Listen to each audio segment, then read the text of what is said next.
Bonjour, dans ce tutoriel, on va voir comment, avec System.io, comment connaître l'adresse email de la personne qui vient de donner son email dans notre page de capture. Comment avoir cet email dans les pages suivantes. Comment l'avoir, c'est-à-dire comment pouvoir le réutiliser dans les pages suivantes. L'email que la personne vient de donner une seconde avant sur la page de capture. Là, je vais montrer un exemple. Alors, il ne faut pas prendre cet exemple-là tel quel, parce qu'il est plus compliqué que ce qu'il y a besoin. Il fait plus de choses que juste prendre l'adresse email. Et la page merci, dans mon cas, tout ce qu'elle fait, c'est qu'elle redirige vers une autre page. Mais sur cette page merci, j'ai l'adresse email que la personne vient de donner dans la page de capture. Donc la page de capture envoie sur la page merci, qui elle envoie sur une autre page, mais en ayant l'adresse email et en la communiquant à l'autre page qui n'est pas dans ce tunnel. Mais l'utilisation qu'on pourrait en avoir, donc c'est par exemple sur une page capture, on demande l'email, ok, on arrive à la page merci. Sur la page merci, on peut marquer merci d'avoir rentré votre email et on affiche l'email. On dit si vous avez fait une erreur, vous pouvez la corriger, re-rentrer à nouveau votre adresse email correcte. Donc la page merci peut être elle aussi une page de capture, une deuxième page de capture qui fait que les gens peut-être ils ont rentré, par exemple on leur promet un cadeau s'ils rentrent leur adresse email, alors ils mettent une fausse pour avoir le cadeau. Et sur la page merci, on leur dit bon, voilà votre email que vous avez rentré. Le cadeau, je vous l'envoie à cet email. Si vous avez fait une erreur dans votre email, vous pouvez la re-rentrer ici. Et un autre formulaire, donc juste en dessous, qui permet de rentrer la bonne adresse email. Ça peut être une utilisation. Une autre utilisation, le fait d'avoir l'adresse email dans la page merci, c'est si on se sert de la page merci pour afficher d'autres liens affiliés à nous, des liens affiliés de System.io ou autres.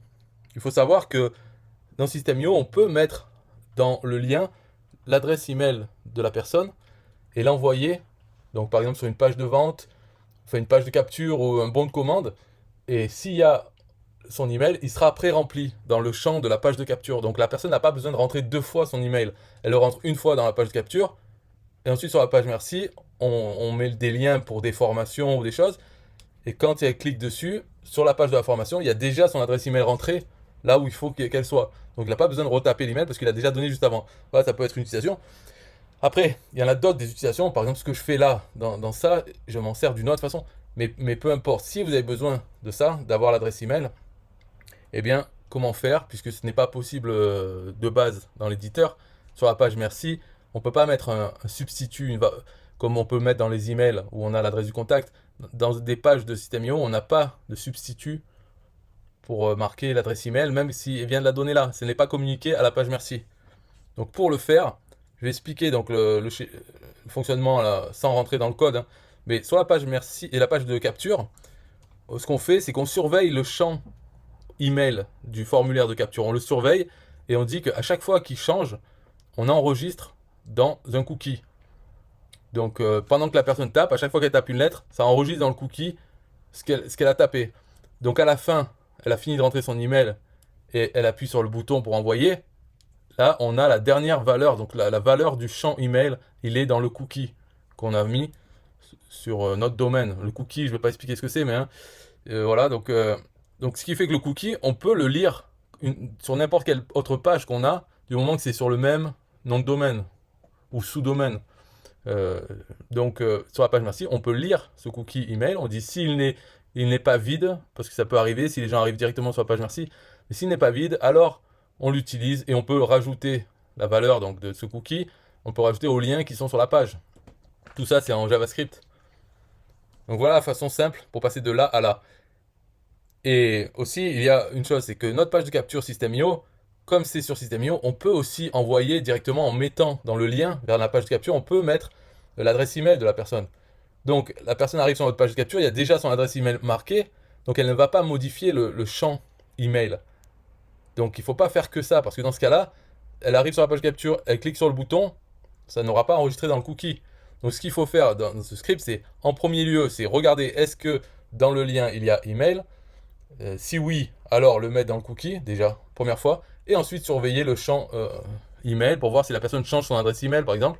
En tout cas, enregistrer le cookie. Donc ce qu'il faut faire, c'est dès qu'on arrive, on regarde dans le lien s'il y a l'argument email. Si oui, alors on le met déjà de base dans le cookie. Voilà, c'est tout ça. Donc je vais montrer dans la page de capture où ça se passe. On peut le mettre dans un élément HTML ou dans les codes et scripts de paramètres de la page. Moi, je l'ai mis dans tête, donc dès que ça arrive sur la page. Alors, ce code, il est pour faire ce que je veux, donc c'est plus compliqué que ce qu'il y a besoin. En fait, si on prend vraiment ce qu'on a besoin dedans, c'est cette ligne-là. Cette ligne, elle sert d'abord à mettre dans la variable params le lien de la page. Donc, comme ça, on peut avoir les arguments et les lire. Donc là, j'ai fait ça, ça sert à rien. Ça non plus. Et ici, ça sert. C'est-à-dire, je regarde, je mets dans la variable myemail, je regarde est-ce qu'il y a l'email.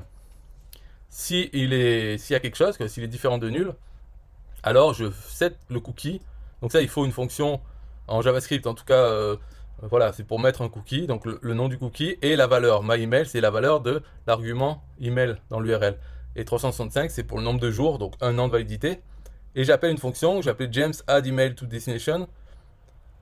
Donc celle-là, on va dire, elle sert à rien, puisque tout ce qu'on veut, c'est mettre le cookie avec la valeur. Donc déjà, s'il est dans l'URL, on met le cookie. Sinon, bon, on le met pas, enfin, sinon, ça ne sert à rien. Voilà, tout ça, c'est pour mon code, mais ça ne sert à rien dans cet exemple. Et donc, on met le cookie. Et après, ce qu'il y a à faire, c'est tout en bas, on voit, il y a un set timeout. Ça, je mets ça parce que si je ne mets pas, c'est à cause de System.io, des fois, on n'a pas accès aux documents. Donc, cette ligne ne marcherait pas si on n'attend pas une seconde ou 2 secondes après que la page soit affichée. Donc là, ce que je fais, c'est l'élément form input, ça c'est le champ email. Donc sur on input, donc quand ça change, qu'est-ce que ça fait? J'appelle la fonction James handle input. Voilà, donc c'est juste ça à faire, set timeout et mettre la fonction sur le on input. Et cette fonction, elle est ici. Tout ce que ça fait, c'est que ça prend, ça met dans myemail, ça met la valeur du champ de email et ça met le cookie. Pareil que la première fois avec l'argument email dans le lien.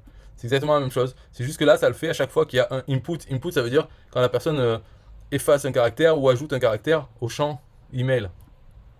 Donc là, c'est tout. Si vous arrivez à reprendre le code et à reconstituer ce qu'il y a, il y a quelques lignes seulement à mettre. Donc cette cookie, moi j'utilise une fonction que j'ai mis là. Ah, c'est celle-là. Mais je pense en JavaScript, maintenant, il doit y avoir des fonctions setCookie incluses, quoi. Là, j'utilise toujours celle-là, mais ça doit exister. De toute façon, c'est ça, hein, en fait, c'est document.cookie, voilà, on peut le faire comme ça. Bon. Donc pour mettre le cookie, c'est facile. Et pour lire le cookie, c'est facile aussi, c'est une fonction. Mais il y a moyen de le faire autrement en JavaScript, sûrement. En tout cas, ces fonctions, on peut les trouver sur W3 Schools. On cherche setCookie JavaScript et il va nous donner ces deux fonctions qui sont très connues. Donc on a fini là pour ça. Et sur la page merci, c'est facile aussi. Enfin, encore plus facile puisque... Alors, ouais, dans cette page merci, comme je ne l'affiche pas et que ça fait juste une redirection, il n'y a pas tout ce qu'on pourrait utiliser, quoi. Mais en gros, je remets les deux fonctions getCookie, setCookie. Et tout ce que ça fait, c'est si... En fait, non, non, en fait, dans cette page merci, moi, j'utilise même pas l'email. Parce qu'en fait, l'email, je m'en sers déjà avant. Je crois que ici, je m'en sers même pas, en fait. En fait, bon, je vais le dire, mais c'est getCookie et 8h48 email. S'il est différent de rien, s'il n'est pas vide, alors on peut se servir de getCookie. Enfin, on le met dans une variable et on peut s'en servir pour éditer. Par exemple, pour l'afficher, on éditera un texte et on change la valeur du texte par ça. Ouais, c'est con parce que j'avais préparé le tutoriel. Enfin, j'ai pas préparé le tutoriel. Et je me rends compte que je n'ai pas utilisé l'email dans la page merci, puisque de toute façon, je l'utilise déjà pour renseigner la destination, pour refaire le lien de destination. Et là, tout ce que ça fait, c'est que ça envoie, ça redirige vers ce lien de destination. Donc, c'est pas le meilleur exemple.